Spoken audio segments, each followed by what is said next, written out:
কখনো কাউকে নেবুলাইজ করতে হয়েছে? কেউ নেবুলাইজ হয়েছ? তুই হয়েছিস, ওকে ওকে, ও আরও হয়েছে, ঠিক আছে। তো ইটস প্রেটি কমন, রাইট? তো it is one of the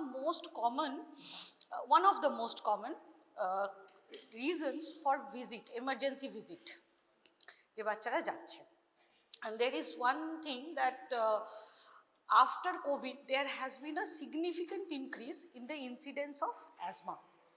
Okay, in not only in the urban sector but also in the rural sector. Okay, and not there are many hypotheses for that. We'll come to that. So, what is the definition? How do you define asthma? একটু কাশলো, আমি কি asthma diagnosis করে দেবো তাকে? বা সে recurrent calf নিয়ে আসছে, তাকে কি আমি অ্যাজমা ডায়াগনোসিস করবো? করবো না। এটা সাউন্ডটা একটু কমা না, কোথায় গেল প্রিয়াঙ্কা, কোথায় সাউন্ড কমা একটু।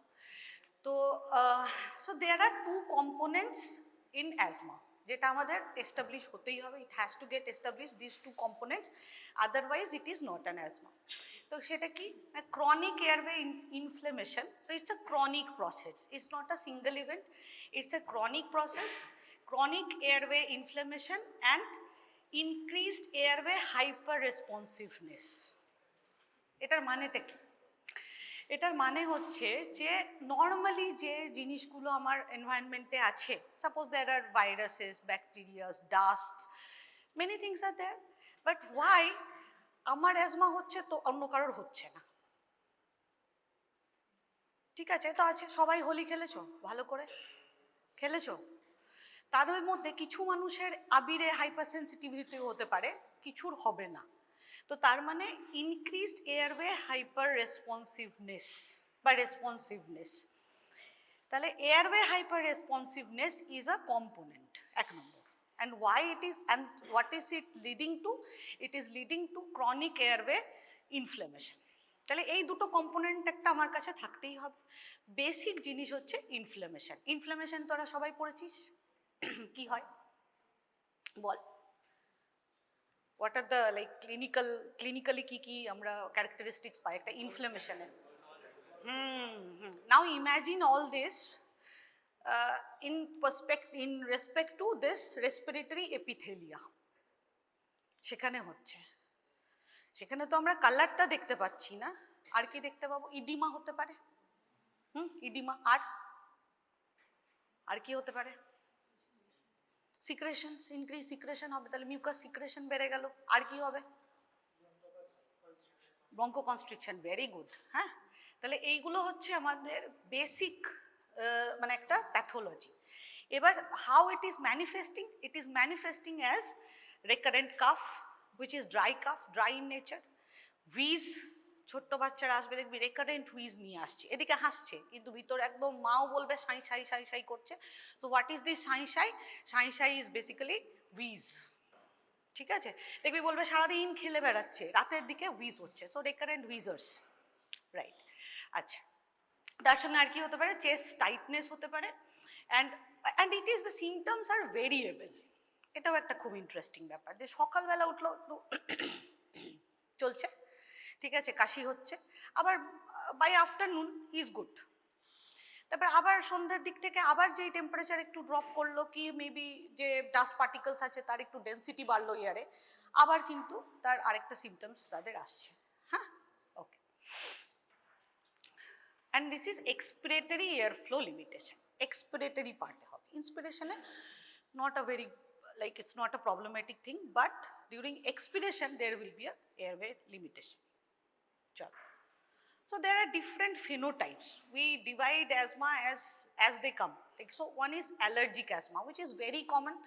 It generally starts with a family history of asthma or atopy or any kind. Like there may be food allergies, drug allergies, there may be some different kinds of allergies, allergic rhinitis, all those things. So it can be associated with, it is associated with allergy. Okay, and if we do a sputum test, we can find eosinophilic infiltration in the sputum. Okay, and it responds very well to inhaled corticosteroid. ICS মানে হচ্ছে inhaled corticosteroid treatment, যেটা আমরা inhaler বলি normally, right? আর তার সঙ্গে হতে পারে একটা নন allergic asthma. So what is that? এখানে যদি আমি sputum করি, it is not associated with allergy. It is happening by some different mechanism. There is inflammation, but it is not associated with allergy. Okay, and সেখানে যদি আমি sputum করি, we'll get a neutrophilic, it may be neutrophilic, it may be eosinophilic, ঠিক আছে? তো এরকম আমরা পাবো, it is less responsive to inhaled corticosteroids, okay, because it is not associated with asthma, allergy. আচ্ছা, then I told you that recurrent wheezer, so there are some below 3, generally they come whenever there is a viral infection, there is wheeze, so we call them recurrent wheezers. Okay, that is one. Generally they come below 3 years of age.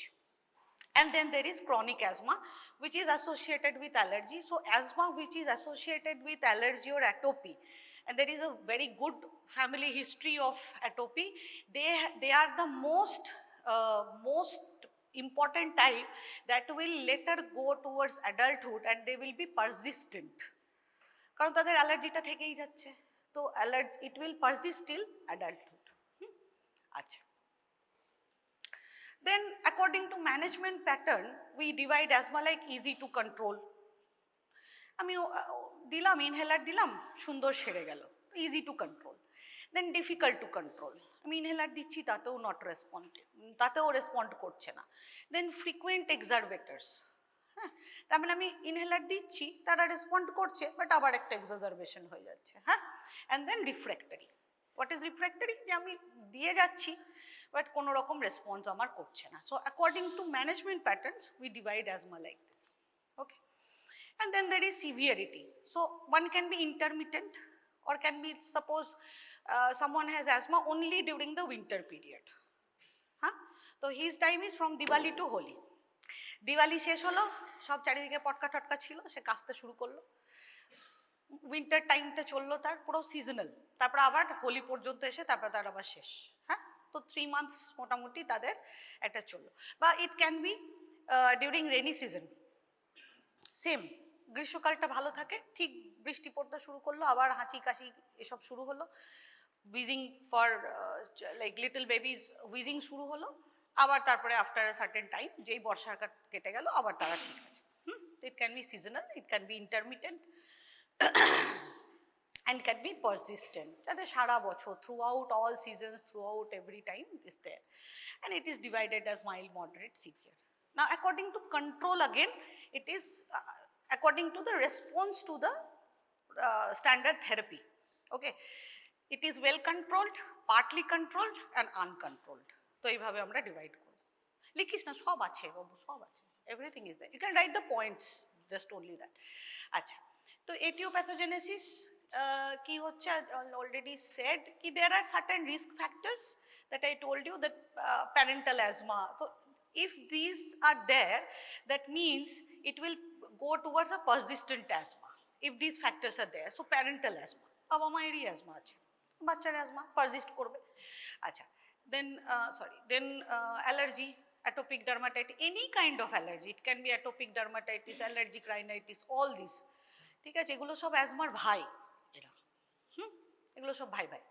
তো এরা যদি থাকে, it will persist till adulthood. Okay, then male gender, low birth weight, in fact obesity is also very important factor here. Acha, then what are the triggers? Now triggers can be anything for anyone. Okay, it can be indoor allergens like animal danders, হ্যাঁ, বাড়িতে কুকুর আছে, হয়তো কুকুরের সঙ্গে একটু খেলাধুলো করলো, যে ফার, যে ডান্ডারটা ছিল, যে এটা ছিল, সেখান থেকে এলো. ডাস্ট মাইটস ভেরি কমন, ধর শীতকালে যেগুলো ইউজ হয়, শীতের যে ধর মানে কমফোর্টার্স অ্যান্ড অল দোজ থিংস যেগুলো আমরা ইউজ করছি, ব্ল্যাঙ্কেটস সব থেকে ইন্টারেস্টিং, ব্ল্যাঙ্কেটস দেখবি প্রচণ্ড ধুলো ধরছে, তো সেই পার্টটা ওটা রাখা ছিল. Now when it comes out with all those dust mites and everything, that leads to that's a potent allergy, like asthma triggers. Then it can be outdoors, what all different kinds of pollens, seasonal molds. Acha, then air pollutants, different kinds of air pollutants, আর কি বলবো আলাদা করে, তো সবসময়ই pollution, হ্যাঁ সবেতেই. তো but something like tobacco smoking, এটা মাথায় রাখ, because while we take history we have to ask the parents কি বাড়ি থেকে কেউ স্মোক করে, কেন এটা ট্রিগার হচ্ছে? ওকে, কার্পেটস যেখানেই ধুলো ধরবে, ইনফ্যাক্ট সফট টয়েস, বাচ্চারা খেলে প্রচণ্ড সফট টয়েস নিয়ে, তো ইট captures the dusts, okay, and then strong or noxious odors, তো ইনফ্যাক্ট পারফিউম থেকেও ট্রিগার হতে পারে asthma. So these are triggers. Occupational exam, like occupational things, suppose a veterinary doctor, he is always with the animals, or some animal farm workers, তাদের সবসময় তো একটা exposure হচ্ছে। Mine workers, যাদের সবসময় হয়তো এই যে রোডে যারা কাজ করে, প্রচণ্ড ডাস্ট, তো সেই জায়গাটা আমাদের দেখতে হবে। হ্যাঁ, তো অকুপেশনাল এক্সপোজার হতে পারে, and there are comorbid conditions, এইগুলো হচ্ছে অ্যাজমাদের ভাই। তো সেটা কি না, allergic rhinitis, sinusitis and GER, gastroesophageal reflux. Now GER এর সঙ্গে অ্যাজমার খুব অদ্ভুতই ভাই ভাই সম্পর্ক। কি হতে পারে দেখবি অ্যাজমাতে কি হয়, ইউ আর কাফিং, and cough also stimulates the vomiting center or the reflux one, তো আমার কি ওটাকে কি বলে, CTZ বলে ওটাকে। হ্যাঁ, তো তাহলে কাশতে কাশতে একদম টিপিক্যাল হিস্ট্রি দেবে যে এত কাশছে, কাশতে কাশতে বমি চলে আসছে, কাশতে কাশতে ওয়াক করে দিচ্ছে, এটা একটা রিফ্লাক্সের কারণ। Also while we are treating asthma we are treating with beta agonists, beta 2 agonists, that is also working in the smooth muscles, also causing GER। তো তাহলে ট্রিটমেন্ট ইনডিউসড হতে পারে, আমি বারবার করে সালবুটামল নিচ্ছে, তো তার জন্যও হতে পারে। তো both way, so also the disease process, also due to the side effects of medicines, এটা হতে পারে। Then some drugs like aspirin, beta blockers, obviously that will cause bronchoconstriction, okay, চল। সো প্যাথোজেনেসিস আমরা অলরেডি একটু আগে discuss করছিলাম যে, so we have this airway obstruction. তাহলে এয়ারওয়ে কি দিয়ে অবস্ট্রাক্ট হচ্ছে? এয়ারওয়ে তিনটে জিনিস দিয়ে অবস্ট্রাক্ট হবে। It will be obstructed with 3 components. Number 1 is the edema and inflammation of mucous membrane. We discussed that, যে আমার mucus secretion বেড়ে যাবে because of the inflammatory process. Then there is excessive secretion mucus, and there is edema of the airways, okay, and also the spasm of smooth muscles of bronchus. তো এই তিনটে কম্পোনেন্টে আমার airway obstruction হচ্ছে। Now the obstruction is diffuse, that means it involves the whole lungs, but it's not uniform, একই রকম ভাবে সব জায়গায় অবস্ট্রাকশন নেই, কিছু জায়গা খোলা আছে, কিছু জায়গা অবস্ট্রাক্টেড আছে, ওকে। And there is tissue eosinophilia, and also there are interleukins that is involved, okay. আচ্ছা, তো দেখো এই যে এই জায়গাটা, now this is suppose a pollen or something, any kind of allergen which is coming inside, and then it is being taken by এই ছবিটা ভালো, it is being taken by the dendritic cells in the tissue. Now it is going to activate the helper T cells, একটু জটিল, but ঠিক আছে, খুব জটিল না। তো সেখান থেকে আর কি একটা, তো এই একটা ইন্টারলিউকিনস গেটিং রিলিজড, বিভিন্ন অনেক রকমের সাইটোকিনস, different types of interleukins, they are coming out, and then there is plasma cell which is getting activated. Now it is like releasing this IgE. This is immunoglobulin which is involved, okay, and that is going towards mast cell, সেখান থেকে আমার এই যে histamine, লিউকোট্রিজ, এগুলো কিন্তু potent ব্রঙ্কোকনস্ট্রিক্টরস। হ্যাঁ, so it is creating almost like a cytokines, একদম স্টর্মের মতো একটা হয়ে যাচ্ছে। And then see IL-5 is very important, okay. So then it is coming towards eosinophil, it is also doing. So mast cell, eosinophil, plasma cell, T helper, all kind of সব চলে এসছে, সব army যত রকমের আসতে পারে, navy, army, সব চলে এসছে, এয়ারফোর্স, কেউ বাকি নেই, হ্যাঁ, অ্যাজমা করার জন্য। আচ্ছা, তো দেখো this is the structure of a normal airway, এই জায়গাটা, and this is the structure of asthma. তাহলে দেখো এই জায়গাটাতে মিউকাস লেয়ারটা কত মোটা হয়ে গেছে, হ্যাঁ না? আচ্ছা, এখানে এই যে পুরো যে এই পার্টটা, এই জায়গাটাতে আমার দেখো কত মাইক্রোফেজেস, মানে এই জায়গাটা ল্যামিনা প্রোপ্রায়া, হ্যাঁ, সেই জায়গাটাতে কত ইনফিল্ট্রেশন হয়ে গেছে, প্রচুর আর্মি ঢুকে গেছে, যুদ্ধ হবেই, ঠিক আছে না? তো এখানে দেখো কত মাইক্রোফেজেস, হ্যাঁ। দেন স্মুথ মাসেল দেখো হাইপারট্রফিড হয়ে গেছে। এখানে একটা খুব ইন্টারেস্টিং পার্ট হয়, এই যে ঋত্বিকের একটু কাশি হলে ঋত্বিক কি নেয়, বিটা অ্যাগনিস্ট নিয়ে নেয়, ও বলেছে একটু আগে, হ্যাঁ, যে আমরা লিভোলিন নিয়ে নিই। তাতে কি হলো, তাহলে স্মুথ মাসেল কন্ট্রাক্ট হয়েছিল, আমি বিটা অ্যাগনিস্ট নিয়ে নিলাম, স্মুথ মাসেল আবার রিলিজ হয়ে গেল। তো আই এম হ্যাপি যে আমার কাশি হচ্ছিল, কাশি কমে গেল। কিন্তু এই ইনফ্ল্যামেশনটা কি ঠিক হলো? ইনফ্ল্যামেশন ঠিক হলো না। তাহলে কি করবি? তাহলে শুধু বিটা অ্যাগনিস্ট নিলে হবে না, তো আমাকে প্রিভেন্টারও নিতে হবে, আমি আসবো ওটাতে পরে। But something interesting happens in adults mostly, কারণ বাচ্চাদের তো বাবা মা টেক কেয়ার করে। অ্যাডাল্টসরা কি করলো, ঠিক আছে, যে আমি বারবার করে এই বিটা অ্যাগনিস্ট নিতে নিতে নিতে নিতে আস্তে আস্তে আস্তে আস্তে, but I am not taking care of the inflammation part. Now this smooth muscles are getting remodelled, হ্যাঁ, আর এটা কন্ট্রাকশন একদম পার্মানেন্টলি অবস্ট্রাকশন হয়ে যেতে পারে এটাতে, ঠিক আছে। তাহলে যখনই আমরা নেব, will not give only SABA, there is a place for that, আমি বলবো এটা, ঠিক আছে। তো তাহলে আমাদের দেখো এই লেভেলে হয়েছে, এই লেভেলে হয়েছে, আর এই তিনটে লেভেলে, এই জায়গাটা পুরো হাইপারট্রফিড, এই জায়গাটা, হ্যাঁ। অ্যান্ড দেখো আরও কত এখানে গ্ল্যান্ডসগুলো এক্সেসিভ বেড়ে গেছে। তো এইভাবে পুরো জায়গাটা দেখছো এয়ারওয়েটার পুরো একটা চেঞ্জ হয়ে যাচ্ছে, আর যেটা হয়তো এরকম ছিল এয়ারওয়েটা, এটা একদম কনস্ট্রিক্টেড হয়ে যাচ্ছে আস্তে আস্তে, with this three layers being hypertrophied and increase production of sputum. হ্যাঁ, এই জায়গাটা বোঝা গেছে? সবাই বুঝতে পেরেছে? ঠিক আছে। হ্যাঁ, তো এটাই আমি বলছিলাম, দেখো বাইফেজিক রেসপন্স টু অ্যালার্জেন।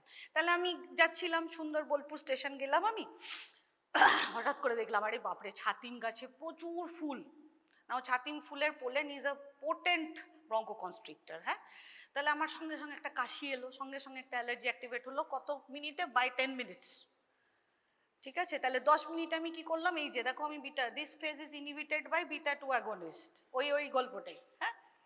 কিন্তু এটাতে কি হলো, আমি তো এটা নিলাম না, কোনো তো ইনফ্লামেশনটাকে ঠিক করার জিনিস নিইনি। So there is a late phase, তাহলে তুমি ওখানে বিটা 2 অ্যাগনিস্ট নিয়ে ঠিক হয়ে গেলে, তারপরে কিন্তু ভিতরে ভিতরে আমার inflammation is going on. Now after 3 to 4 hours and it peaks at 8 to 12 hours, এবার কখন? একদম রাত্রি 12টা, আবার হঠাৎ করে আর দম পড়ছে না, বোঝা গেছে? সো এইটা কি, এই জায়গাটা কেন হচ্ছে, this is because of the delayed release of the cytokines. ও একবারে যুদ্ধ ছেড়ে দেয়নি তো, ও বসেছিল। আচ্ছা, ঠিক আছে। তো তারপরে এখানে দেখো কি করেছে, এই জায়গাতে মাসেলস সব এই জায়গাটাতে এমন করে সাইটোকিন স্টর্ম একটা তৈরি করেছে যে এই জায়গাটা আমার কিছুতেই আর কিছু ঠিক করা সম্ভব না। এইখানে যদি আমি বিটা অ্যাগনিস্টও নিয়ে নিই, ইট উইল নট ওয়ার্ক। তখন আমাকে কি করতে হবে, কি করে সবাই এমার্জেন্সিতে চলে যায়, নেবুলাইজ করে বুডেসোনাইড দিয়ে, ঠিক আছে। আচ্ছা, but anyway, so this phase presents as clinical asthma. এই জায়গাটা যে লেট ফেজটা যে চলছে, এখানটাতে কেউ কিছু বুঝতে পারে না, এখানটাতে লেট ফেজে আমার অসুবিধা হয়, তো এইখানটা আমার দেখতে হবে। So what are the clinical features? Clinical features are recurrent wheeze, recurrent dry cough, as I said, then recurrent breathlessness, then activity induced cough. এমনিতে সবই ঠিক ছিল, যেই 3 তলা সিঁড়ি উঠে গেলাম আর হাঁপাচ্ছি, কাশি হচ্ছে, কি কোথাও দৌড়ে যেতে হলো, ঠিক আছে, পিছনে পুলিশ পড়ে গেছে, ছুটছি, ঠিক আছে, okay. Then nocturnal cough, very classical findings. Nocturnal cough হচ্ছে একদম ক্লাসিক্যাল ফিচার্স অফ অ্যাজমা, না আরও অনেক কিছুতেই হতে পারে, বাট অ্যাজমাতে একটা খুব ইম্পর্ট্যান্ট ফিচার। আচ্ছা, এটা আমাদের এই nocturnal cough will help us to assess for the severity, assess the treatment control. তো সব কিছুতে আমরা যখনই আসবে রাত্রে কাশি হচ্ছে, এইটা আমরা জিজ্ঞাসা করবোই করবো, কে রে এটা, এই দেখো কারোর ডায়াগনোসিস হয়নি, বসে আছে, আচ্ছা ঠিক আছে। দেন টাইটনেস অফ চেস্ট, এটা হচ্ছে একটা ক্লিনিক্যাল ফিচার ইম্পর্টেন্ট। ব্রেথলেসনেস আছে, তার সঙ্গে কি ইমোশনাল ডিস্ট্রেস, এটা বেড়ে যায়। Why? Because that has a psychosomatic involvement. Exam, প্রচণ্ড টেনশন, তার উপরে শীতকাল, একদম মারাত্মক অবস্থা, হ্যাঁ, আরও কাশি, যত ভাবছি যে কি লিখবো কেসেই চলেছি, হ্যাঁ। কার কার হয় এটা? অনেকের হ্যাবিট কাফও থাকে। আচ্ছা, এটা হলো, এবং হঠাৎ করে খুব হেসেও ফেললাম, কি মুশকিল বলতো, কাঁদতেও পাবি না, হাসতেও পাবি না, হ্যাঁ। হঠাৎ করে যদি জোরে হেসেও ফেললি তাহলেও প্রবলেম, তাহলেও একটা কাশি, হাসি তারপর কাশি। আচ্ছা, তো খুব ডেঞ্জারাস রোগ বাবা এটা। তো how will we diagnose? So we'll diagnose as first history taking, we'll take a detailed history, এবং এই ডিটেলড হিস্ট্রি ডেফিনেটলি আমরা তো চিফ কমপ্লেন HOPI-তে আমরা যা করব, family history very important, and environmental history এই জায়গাটাতে আমার খুব ইম্পর্ট্যান্ট হয়ে যাবে। আপনি কি কাঁচা বাড়িতে থাকেন না পাকা বাড়িতে থাকেন? আপনার বাড়িতে রিসেন্টলি পেন্ট হয়েছে? আপনি কি কার্পেট ইউজ করেন? আপনার কি পেট অ্যানিমালস আছে, পাখি আছে, কুকুর আছে? So all things become important, and if you can find a trigger এই এত ভালো হিস্ট্রি নিয়ে, the examiner will be very happy. তুই বল যে এটা ছিল না, এই রিসেন্ট বাড়িতে রং করেছে তারপর থেকে এটা হয়েছে, ও ওয়াও। ঠিক আছে, তাহলে আমরা একটা ডিটেলড হিস্ট্রি নেব, হিস্ট্রি অফ ভ্যাকসিনেশনস, ভেরি ইম্পর্ট্যান্ট। হ্যাঁ, আচ্ছা, তো এগুলো আমরা নেব। আর কি নেব? Allergies, drug allergy, food allergy, different kinds of অ্যালার্জির আমি হিস্ট্রি নেব। ফ্যামিলি হিস্ট্রি, আর কার অ্যাজমা আছে, কার COPD আছে, কার কী আছে, কী হয়েছিল, all things we have to check. Then careful physical examination. So normally if I give you like a normal well controlled asthmatic child, you will not find anything, normal থাকবে, right? But when you see them in exacerbation, there will be certain clinical features. So in faces there may be, ওই যে বললাম অ্যাজমার ভাই কারা ছিল, অ্যাজমার ভাই বল, allergic rhinitis. হ্যাঁ, তো এই রাইনাইটিসের অনেক কিছু পিকচার থাকতে পারে, অর মেবি অ্যাডেনয়েডস আছে, তার হাঁ করে নিঃশ্বাস নেয়, নাক দিয়ে নিঃশ্বাস পড়ে না। হ্যাঁ, আচ্ছা, তো এগুলো থাকতে পারে। দেন দের চেস্টে ভিজ পাবো আমি অসকালটেশনে। হ্যাঁ, অনেক সময় যেটা হয় চেস্টের আস্তে, if it is not well controlled, then আমার চেস্টের ডায়ামিটার বেড়ে যেতে পারে। It can also have some cardiological comorbidities. হ্যাঁ, এসব থাকতে পারে। আচ্ছা, তো এগুলো আমরা করব। এরপরে হচ্ছে তোমার in a very severe case, you can say like একদম সিভিয়ার মানে একদমই severe, in life threatening cases of asthma you can get pulsus paradoxus in physical examination. হ্যাঁ, আচ্ছা, এরপর আমরা পারফর্ম করব, আমরা পালমোনারি ফাংশন টেস্ট করব। ঠিক আছে, তো আমি এটাকে কমপ্লিকেট করব না, it's actually little bit complicated. এখানে ওই লাং ভলিউমগুলো পড়তে হয়, পড়েছিলি তো? কোথায়? হ্যাঁ, একদম ঠিক। তো ফিজিওলজিতে আমরা লাং ভলিউম পড়েছিলাম, এই যে এরকম দেখতে হয় এগুলো। ঠিক আছে, তো দেখো জাস্ট বি ভেরি সিম্পলি, আমরা will take a how to do a spirometry. First of all আমরা একটা ডিপ ইনহেলেশন নেব, অ্যান্ড দেন আমরা ফোর্সড এক্সপিরেশন করব। হ্যাঁ, ওটা একটা মাউথপিস থাকে সেটার মধ্যে। তো এই যে deep inhalation and followed by forced expiration, এটাতে এইরকম একটা ভলিউম, ফ্লো ভলিউম কার্ভ তৈরি হবে। ঠিক আছে, কম্পিউটারে হচ্ছে। তো ফ্লো ভলিউম কার্ভ যেটা হলো, তো দেখো এটা হচ্ছে নর্মাল, যে আমি এটা পুরো নিঃশ্বাসটা নিলাম, ছাড়লাম, জোরে ছাড়লাম, তো সাডেন একটা ফ্লোটা ইনক্রিজ করেছে, তো স্লোলি আবার কমেও গেছে। তো this is the normal one. এখন যদি অবস্ট্রাকশন থাকে which is expiratory air flow limitation, তাহলে কি হবে? আমি নিয়ে তো নিলাম, এবার আমি ছাড়ছি যখন, আমার কি হবে? সাডেন একটা, আমি এই জায়গাটাতে একটা অবস্ট্রাকশন পাচ্ছি, তাহলে এই জায়গাটাকে কি বলে? এটাকে বলে স্কুপিং। স্কুপিং বলে, স্কুপিং। এই যে দেখো, আর এটা যত অবস্ট্রাকশন থাকবে তত এটা স্কুপিংটা বাড়তে থাকবে, ও ছাড়তে আর পারছে না, মানে একদম স্টিপ যেটা এখানে এরকম ভাবে ফলটা হচ্ছিল, এখানে কিন্তু হচ্ছে না। এটা দেখো বাড়ছে, ইন্সপিরেশনটা ঠিকই নিয়ে নিয়েছে, হচ্ছে।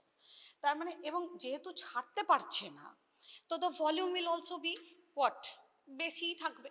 হ্যাঁ, তার মানে আমার ভলিউমটাও বেড়ে গেছে, তো we get a wide base here. আচ্ছা, এটা ফর রেস্ট্রিকটিভ লাং প্যাথোলজি থাকলে পুরোটাই চেপটে গেছে, সে নিঃশ্বাস নিতেও পারবে না, ছাড়তেও পারবে না। হ্যাঁ, রাইট। তো এই হলো আমার ব্যাপার। এবারে এখানে দুটো জিনিস আছে যেটা আমরা দেখি, একটা হচ্ছে এটা দেখা যায় না, FEV1। What is FEV1? Forced expiratory volume in 1 second, এটা আমরা মেজার করছি। অ্যান্ড FVC, তার মানে ফোর্সড ভাইটাল ক্যাপাসিটি। এবার এটার একটা রেশিও, এগুলো তোদের কিচ্ছু করতে হবে না, এগুলো সব মেশিন করে দেবে। ঠিক আছে, আমরা খালি দেখবো যে রেশিওটা কি আছে। তো নর্মালি কি হয়, if this ratio is less than 0.8, তার মানে ইট is suggestive of some obstruction, not asthma, suggestive of some obstruction, so highly possibly asthma. ঠিক আছে, এটা 1 নম্বর হলো। এবার আমি একে এখানেই ছাড়বো না, আমি এবার কি করব? আচ্ছা দেখলাম ওকে ফাইন অবস্ট্রাকশন এলো, এবার আমি ব্রঙ্কো ডাইলেটর চ্যালেঞ্জ করব। আমি বললাম ঠিক আছে এই এসছে, এবার তুমি 2টো পাফ নেবে সালবুটামলে। After taking 2 puffs of salbutamol, you give the bronchodilator and see what changes. Now, if there is a reversibility of this ratio, ঠিক আছে, বা রিভার্সিবিলিটি FEV1 যদি আমার মোর দেন 12% বেশি হয়ে যায় after taking bronchodilator, that is also proves asthma. ঠিক আছে, আমি একে এখনো ছাড়বো না। এরপরে আরেকটা জিনিস হচ্ছে which is little like controversial, সেটা হচ্ছে এক্সারসাইজ চ্যালেঞ্জ টেস্ট। এবার আমি তাকে বললাম আপনি হাঁটুন, একটু ছুটে আসুন, ঠিক আছে, তো উইল ট্রিগার ইট। অনেক জায়গাতে আবার ইনফ্যাক্ট অনেক বিভিন্ন রকমের ওডার্স অ্যান্ড ধোঁয়ারও ইউজ করে থাকে, so that is why it is controversial. তো আমি এক্সারসাইজ চ্যালেঞ্জ টেস্ট করেও দেখবো যে আমার এফিভিয়নটা আরও কমে গেল কিনা, ঠিক আছে, তাহলে এইভাবে দেখবো।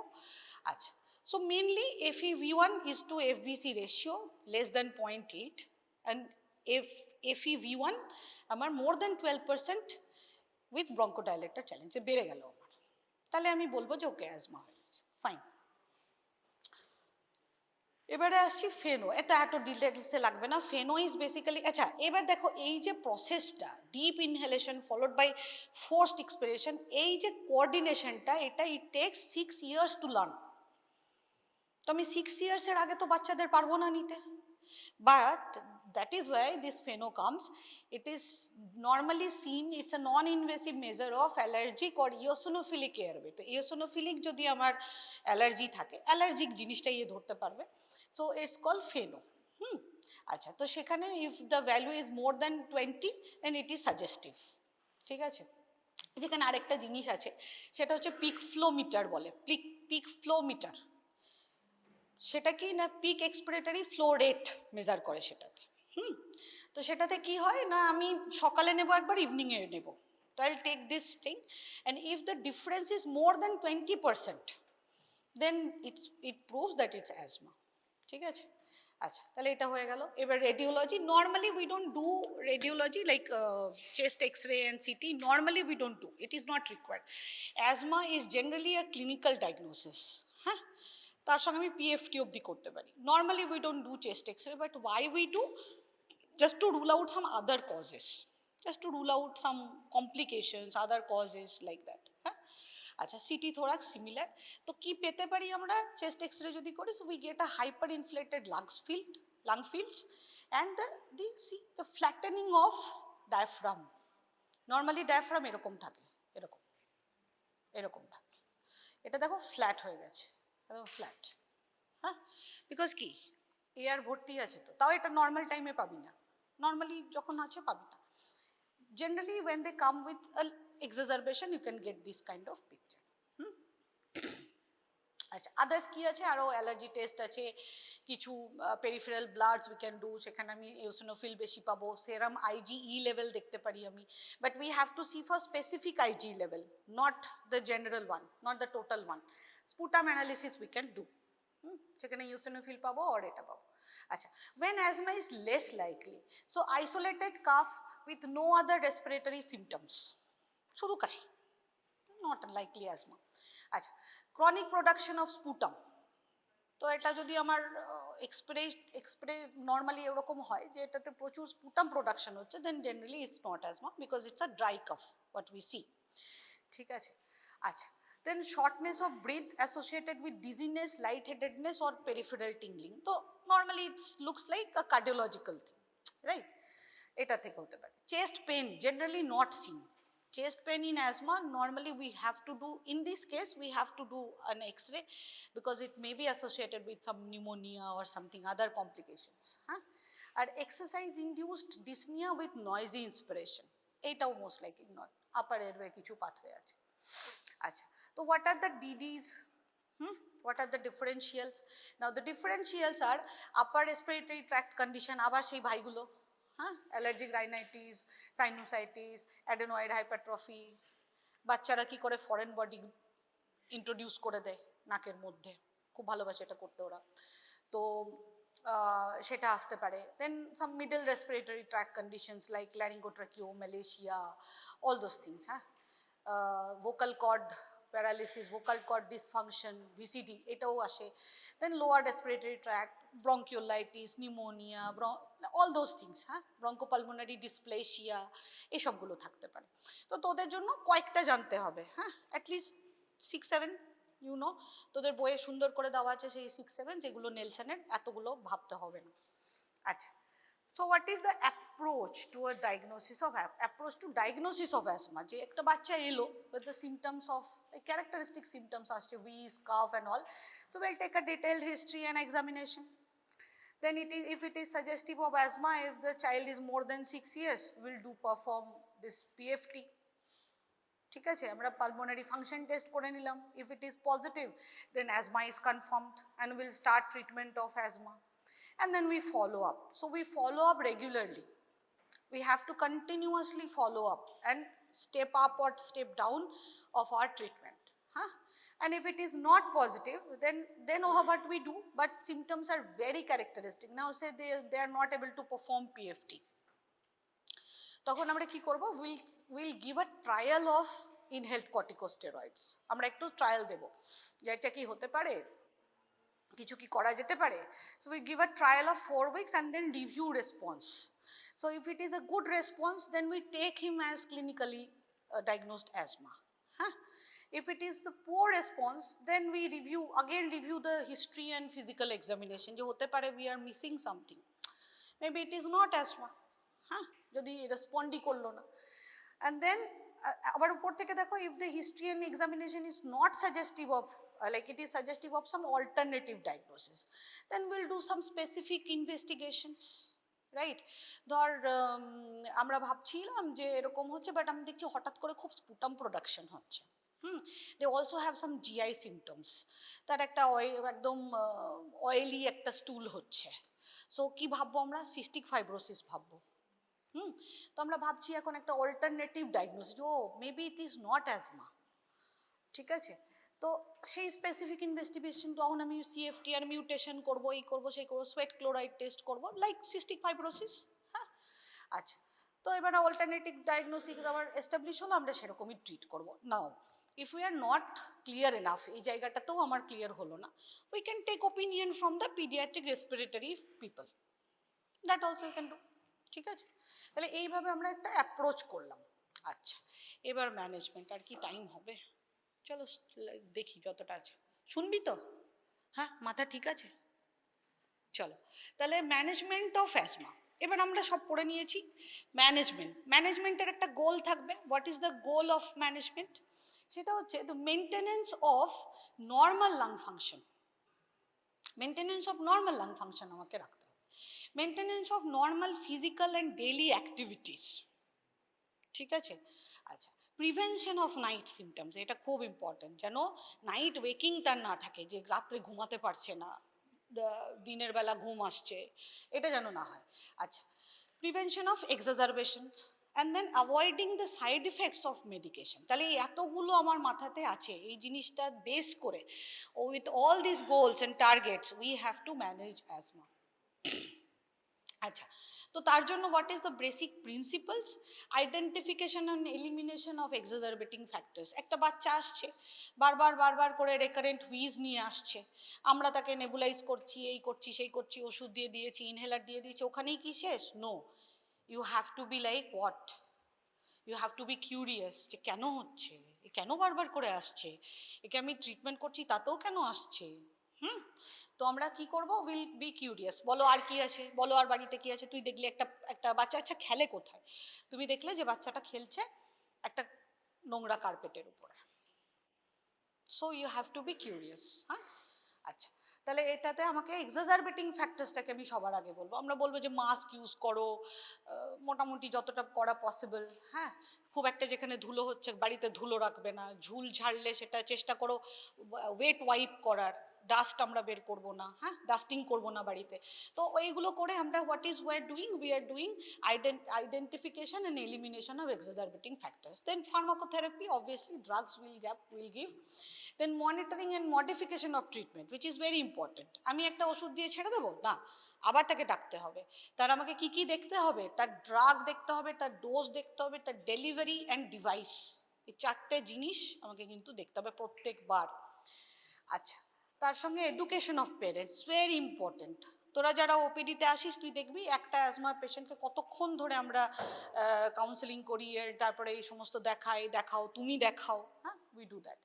আচ্ছা, তারপরে home management of acute exacerbation. তাহলে ধর সে কোথাও বেড়াতে গেছে, সাপোজ দার্জিলিং বেড়াতে চলে গেছে, ওখানে গিয়ে ঠান্ডাতে একটা সাডেন একটা এক্সাজারবেশন হয়েছে, আশেপাশে কোথাও হসপিটাল রয়েছে, we have to teach them what to do in case there is an acute exacerbation. আচ্ছা, then in the emergency, that for us we have to know what is the if a patient come to us in the emergency, how will you treat. Acha, then long term management, amake ekta long term plan dite hobe bachchake. Okay, so there are two types of medications, huh? What is that? One is reliever, tar mane relieving the symptoms, huh? And another is controller, so it will control the symptoms, like control not the symptoms but it will prevent the exacerbations. তার মানে আমার disease প্রসেসটাকে, ইনফ্লামেশনটাকে take care করে control করে রাখবে আমার অ্যাজমাকে। তো এইটা হচ্ছে আমার এই পার্টটা, হ্যাঁ, mostly inhaled corticosteroids and leukotriene antagonist. আর এখানে কি আছে, এখানে আছে সালবুটামল, লিভোসালবুটামল, সো সাবা, লাবা, হ্যাঁ, SABA is short acting beta agonist and this one is laba is long acting beta agonist. তো কোথায় সাবা দেব, কোথায় লাবা দেব, that we are coming. Okay, so now there are different guidelines for asthma management, international guidelines, huh? One is GINA guidelines, তো এটা আমার GINA এর ছবি আছে। Another is BTS, not the BTS one, তোরা যেটা ভাবছিস সেটা নয়, এটা ব্রিটিশ থোরাসিক সোসাইটি, ঠিক আছে, খুব বোরিং হয়ে গেল ব্যাপারটা, বাট ঠিক আছে। এবার দেখো তো 3 এজ গ্রুপকে আমরা টার্গেট করি। একটা হচ্ছে less than 5 years, children younger than 5 years, 6 to 11 years, হ্যাঁ, and more than 12 years, adolescent and adults চলে গেল। আমরা একটা দেখবো, তো will see this. So 6 to 11 ইয়ার্সে আমরা কি করছি, তো depending on how the symptoms are, যে আমার ডে টাইম সিমটমস কীরকম আছে, আমার নাইট টাইম সিমটমস কেমন আছে, আমার কতবার নাইট ওয়েকিং আছে, আমার কতগুলো এক্সাজারবেশনের হিস্ট্রি আছে, with all this taking in mind, তোদের বইয়ে আছে এটা, সেইটা নিয়ে will start with step 1। Step 1 মানে একদম মাইল্ড, মানে যার খুব বেশি সমস্যা নেই, less than two day time symptoms in week, less than 2 night awakening in month, like that, হ্যাঁ। তো এরকম করে একটা সুন্দর মানে একদম সুন্দর একটা চার্ট আছে তোমাদের বইয়ে, তো এটা আমরা ফলো করব। Will start with step 1। So what is step 1? It's like যখনই আমি সাবা নিচ্ছি, যখনই আমি শর্ট অ্যাক্টিং বিটা অ্যাগনিস্ট নিলাম, we have to give low dose ICS, low dose, তাহলে স্টেরয়েড ছাড়া সাবা আমি দেব না, এটা হচ্ছে আমার স্টেপ 1। আচ্ছা, তো এটা আমি দিতে শুরু করলাম, but it is not controlled, হ্যাঁ, নট কন্ট্রোলড। দেখছি ফ্রিকোয়েন্ট সিমটমস হচ্ছে, ফ্রিকোয়েন্ট ডে টাইম সিমটমস হচ্ছে, নাইট টাইম সিমটমস হচ্ছে, তো আমি কী করবো, then I start daily medicine. So I start with daily low dose corticosteroids, হ্যাঁ, ইনহেলড কর্টিকোস্টেরয়েডস, তাহলে ডেলি আমি একটা লো ডোজ দিয়ে রেখেছি, অ্যান্ড তার সঙ্গে যদি প্রয়োজন পড়ে, যখন দরকার পড়বে, you can give SABA along with ICS। এটা হলো আমার step 2। Then step 3 is low dose ICS, or we can now step up. তাহলে এটা আমরা কি করছি, we are stepping up if symptoms are not controlled. তো আমরা তখন যাচ্ছি, এবার আমরা লাবা অ্যাড করে দিলাম, যে নাও আমাকে একটা we have to give a bronchodilator all the day, like it has to be covered the day. তো আমরা এতদূর আমাদের সাবা ছিল, now we come to ICS with LABA, normally যেটা খুব লোকেরা ইউজ করে, হ্যাঁ, যেগুলো এই পার্টটা আমরা সব থেকে বেশি ইউজ করে থাকি। আর এটাকে কি বলে, মার্ট বলে, মেনটেনেন্স অ্যান্ড রিলিভার থেরাপি। এটাতেও হলো না, তখন আমরা কি করবো, এবার আমি স্টেরয়েডের ডোজ বাড়াচ্ছি, আর একটু মিডিয়াম ডোজ আইসিএস দিচ্ছি, সঙ্গে লাবা দিচ্ছি, ঠিক আছে, তো will keep it medium dose. আর এটা হচ্ছে তাতেও হলো না, so we are going towards step 5, which is a higher dose of inhaled corticosteroids. Now আমরা যখন এই যে স্টেপ আপটা করছি, we also have to look for this, we have to keep assessing the patients, হ্যাঁ, যে কি হচ্ছে, কি প্রবলেম হচ্ছে, can they afford it? So remember, it is a meter dose inhaler, so there is meter, so you have to know how to read the meter. এগুলো সব SGD তে নেওয়া হবে, হ্যাঁ, তো ওইটা আমাকে দেখতে হবে যে ও আদৌ দিচ্ছে তো, না এসে বলে দিচ্ছে হ্যাঁ হ্যাঁ দিয়েছি, হয়তো the technique is not right. তো স্টেপ আপ করার আগে we have to check for the drug, dose, device, delivery, all those things, হ্যাঁ, এগুলো আমাকে চেক করতে হবে।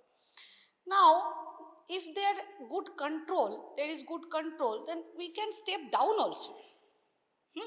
But if we have to go towards this part, we also have to rule out many other things, any potent genetic origin, alternate diagnosis, many things we have to take care, right? So similarly for other age group, এগুলো তোদের বাড়িতে কাজ থাকলো, গিয়ে পড়বি। আচ্ছা, similar, it's very similar. Now what is low dose is up to 400, huh? So 200 to 400 is low dose, 400 to 800 is medium dose, and more than 800 is high dose. Now according to control, I said like according to the motamoti jara step 1 to step 2, if they are settled, it is mild.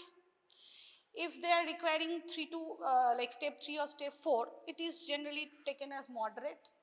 And if it is requiring high dose, then it is severe. Now risk factors for severe asthma. I think I already said this, but generally uncontrolled, frequent flares, high dose therapy, comorbidities are there, then different exposure to environmental irritants which cannot be prevented, occupational, যেতেই হবে, হ্যাঁ, poor compliance and genetic predisposition, হ্যাঁ, তো এই পার্টটা আমাকে মাথায় রাখতে হবে if we reach step 5, যেটা আমরা সিভিয়ার কি রিস্ক ফ্যাক্টরস আছে। ওকে, এবার অ্যাজমা কন্ট্রোল কিভাবে হবে, আমরা ওয়েল কন্ট্রোল, পার্শিয়ালি কন্ট্রোল এগুলো বলেছি। দেয়ার আর সিমটমস, যে ওই সেম আমি এগুলো বলেই দিয়েছি, ডে টাইম, নাইট ওয়েকিং, কতবার আমার শর্ট অ্যাক্টিং বিটা অ্যাগনিস্ট লাগছে, সেটাও একটা রিস্ক ফ্যাক্টরস, হ্যাঁ, সেটাও একটা কন্ট্রোল করার যে আমার যদি মোর দেন টুয়াইস এ উইক লাগছে, that means it is not well controlled, হ্যাঁ। আচ্ছা, এটা ছেড়ে দাও। আচ্ছা, এবার একটাই জিনিস খালি আমার বাকি থাকছে, আর মনে হচ্ছে না পাবো টাইম, দেখি চেষ্টা করি, সেটা হচ্ছে সিভিয়ার লাইক অ্যাকিউট অ্যাজমা। এতক্ষণ আমি যেটা বলছিলাম এগুলো সব হচ্ছে ওপিডি বেসিসে উই ক্যান ডু, আসছে আমরা তাকে বোঝাচ্ছি, স্টেপ আপ করছি, স্টেপ ডাউন করছি, so this can be done in OPDs, that we do, you have seen me doing. But there is a severe asthma, okay, or acute asthma, acute exacerbation. Acute exacerbation will generally come to emergency. তো সেখানে কি করব আমি, হ্যাঁ, so first I will grade it as mild, moderate, severe, ঠিক আছে। তো দেখো একটাই জিনিস বলছি, দেখো SpO2টা দেখো, হ্যাঁ, তো saturations more than 95 in mild, 90 to 95 in moderate, and less than 90 in severe, হ্যাঁ। তো সিভিয়ার অ্যাকিউটের ম্যানেজমেন্টটা তোদের পড়তে হবে, এটাকে বলে কি বলে, এটাকে স্টেটাস অ্যাজমাটিকাস, এটা পড়তে হবে। আচ্ছা, so there is a scoring. আচ্ছা দেখো তাহলে সিভিয়ারটা কি করব, normally this can be managed in OPD basis, অ্যাকিউটটা, এই acute mild acute exacerbation can be treated in OPD, or it can be managed at home also, huh? Moderate, we have to come to hospital and we have to be there in day care if symptoms are relieved. তো আমি 4 থেকে 6 ঘন্টা দেখবো, will observe and then leave. আচ্ছা, আর তারপরে কি হচ্ছে, severe, it has to be managed in wards. We can manage it in emergency in the wards also. We can, if it is a life threatening kind of asthma, we have to put them in PICU, ঠিক আছে। তাহলে সেটিংটা জানা খুব দরকার, যে কোথায় আমি manage করব পেশেন্টটাকে, হ্যাঁ। আচ্ছা, there is one as Becker's asthma severity score is there, এটা পড়ে নিবি তোরা পরে, just remember the name. If examiner আস যে do you know any score that can, so you just say yes there is a Becker score. আচ্ছা, তো এটা হলো আমার লাইফ থ্রেটনিং অ্যাজমার কী কী আমরা ফিচার্স পাবো। So cyanosis, poor respiratory effort, all the like respiratory muscles will be fatigued, so they cannot breathe, and there is silent chest, আমি sound কিছুই পাবো না, অসকালটেট করবো, there is no, in fact there is no vesicular breath sound audible because it's not completely silent, okay? If you get the chance, you can listen to this, but it's very pathetic for the patient.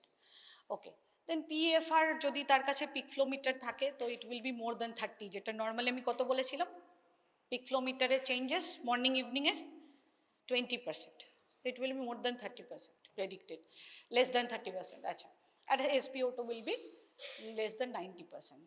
তো আমরা কি করবো, will do ABC, oxygen to maintain 92%, at least more than 92%. Then this is where the nebulization comes. Nebulization এত frequently লোকজন use করে, nebulisation এখন সবার বাড়িতে আছে, but the use of nebulization in our textbooks or the indication is severe acute asthma, তার আগে আমি নেবই না। Why? There are many aspects. একটা তো ইনফেকশন ইন্ট্রোডিউস করছি because we don't clean it well, এটা সব থেকে বড় কারণ। Or the moment you are giving nebulization, you see the patient is having severe acute, that means we also need oxygen. Room এয়ারে আমরা নেবুলাইজ করছি বাচ্চাকে, which is not right, তো অক্সিজেন দিয়ে করবো। আচ্ছা, তো আমি নেবুলাইজ নিতে পারি, ইফ টলারেবল দেন MDI দিয়েও নিতে পারি, প্রেশার মিটার ডোজ ইনহেলার দিয়েও আমরা নিতে পারি, ইকুয়ালি ইফেক্টিভ। দেন নেবুলাইজ ইপ্রাট্রোপিয়াম, সেম থিং, এগুলো একটু পড়ে নিবি তোরা, ঠিক আছে? Doses R here, but I am not going in to the details of it now. If it is associated with some allergy and angioedema, we can give injection adrenaline, or else we can give steroids like hydrocortisone 10 mg per kg stat আমি দিয়ে দিলাম, হ্যাঁ? আচ্ছা, তো এইটা পুরোটা আমার emergency management হচ্ছে। Now if it is required, it can go up to terbutaline IV infusion, হ্যাঁ? তো দেখো এলো, আমরা চেস্ট এক্সরে, ABG, এখানে চেস্ট এক্সরে আমরা করতে পারি, definitely we have to do. ABG করবো, একটা আর্টেরিয়াল ব্লাড গ্যাস দেখবো। আচ্ছা, সিভিয়ারিটিটা অ্যাসেস করলাম বেকার স্কোর দিয়ে। দেন যদি সিভিয়ার হয়, we have to shift them to PICU, then supportive care, then management, all these things, medication, we have to go towards ventilation if it is not improved with any other means, হ্যাঁ? কিছুভাবেই control করতে পারছি না, হ্যাঁ। So medication mostly beta against, এটাকে কি বলে, beta অ্যাগনিস্টটাকে কি বলে, হ্যাঁ, ব্রঙ্কোডাইলেটর, মানে reliever medication. So this is relievers. আর স্টেরয়েডসকে কি বলে, কন্ট্রোলার, রাইট? তাহলে আমি বিটা অ্যাগনিস্ট দিচ্ছি, অ্যান্টিকোলিনার্জিকটাও হচ্ছে মোস্টলি উইদিন রিলিভার অনলি, হ্যাঁ, কি কারণ আমি অ্যাকিউট স্টেজে দিচ্ছি, and then corticosteroids, those you will study. And other medications are like magnesium sulfate, theophylline, ketamine, all these are used, huh? Acha, vicuronium, all this used. আচ্ছা, এবার home ম্যানেজমেন্টে কী করবো?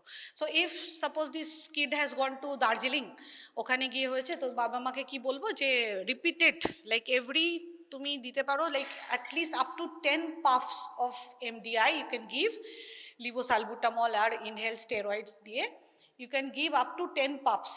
কখন দেবো আমি? এভরি 20 মিনিটসে দিতে পারি, or in fact we can repeat it in 30 to 60 seconds we can give, হ্যাঁ? আচ্ছা, তো এটা আমাকে শেখাতে হবে। সিঙ্গেল ডোজ ওরাল প্রেডনিসোলোনও আমরা দিয়ে দিতে পারি ইফ, যদি আমার কাছে আর কিচ্ছু নেই, হ্যাঁ? তো home management, and obviously will tell them to bring the patient to hospital. আচ্ছা, now every asthma patient has to have an asthma action plan, ঠিক আছে? অ্যাজমা অ্যাকশন প্ল্যানটা কি না, তাতে আমার সব ডিটেলস থাকবে, যে আমার কতগুলো এক্সাজারবেশন হয়েছে, কি হয়েছে না হয়েছে, ডক্টরের সঙ্গে কি কথা হলো, what are the things that are my plan is, আমি কি প্ল্যানে এখন আছি, আমি এক্সাজারবেশন হলে কি করব। These are basically done in western countries, we also do to some extent. তো এটা আমার একটা অ্যাজমা অ্যাকশন প্ল্যান থাকবে, and we have to educate them on the triggers, on how to prevent the exacerbations and everything, হ্যাঁ?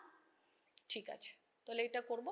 এই যে দুটো জিনিস খুব ইম্পর্টেন্ট, যে মনিটর অ্যাজমা কন্ট্রোল, যে দেখবো বাবা মার কীরকম তাতে, how they are, whether they can do it themselves, ওটা দিতে পারছে কিনা, টেকনিক বুঝতে পারছে না, বিকজ MDI দেওয়াটা একটু শুরুর দিকটাতে, they need a lot of assistance.